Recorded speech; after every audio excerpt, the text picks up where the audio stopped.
আসসালামু আলাইকুম সবাইকে। আশা করি সবাই ভালো আছেন।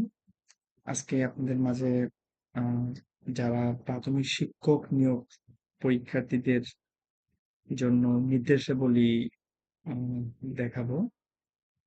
যাতে আপনাদের পরীক্ষা কেন্দ্রে যেন উপকারে আসে।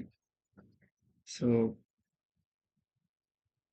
আপনারা দেখতে পাচ্ছেন সেটা ১ নম্বরে লিখিত ও মৌখিক পরীক্ষায় অংশগ্রহণের জন্য প্রবেশপত্র ও জাতীয় পরিচয়পত্র অবশ্যই সঙ্গে আনতে হবে। ২ নম্বর, পরীক্ষা শুরু হওয়ার ১ ঘন্টা পূর্বে প্রার্থীকে নির্ধারিত আসন গ্রহণ করতে হবে এবং পরীক্ষা সমাপ্ত না হওয়া পর্যন্ত কক্ষ ত্যাগ করতে পারবেন না। ৩ নাম্বার, পরীক্ষা শুরুর পর থেকে ওএমআর ফর্ম জমা না দেওয়া পর্যন্ত কাউকে বাইরে যেতে দেওয়া হবে না। তাই পরীক্ষা শুরু হওয়ার আগেই সকল প্রয়োজনীয় মিটিয়ে আসতে হবে। ৪ নম্বরে, কক্ষ পরিদর্শকের অনুমতি ব্যতীত নিজ আসন ছাড়া অন্য কোনো আসনে বসা যাবে না। আপনারা দেখতে পাচ্ছেন এতগুলা পয়েন্ট আমি না পড়ি। আপনাদের সুবিধার্থে আপনারা নিজেরা পড়ে নেন।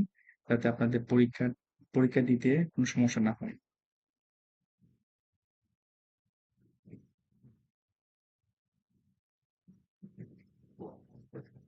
এরপরে আপনাদেরকে আমি আরেকটা চার্ট দেখাবো যাতে আ ২০২২ সালে ২০১৯ সালে যে এক্সাম গুলো হয়েছিল প্রাইমারি শিক্ষক নিয়োগ পরীক্ষা, এটার এক্সাম অ্যানালাইসিস।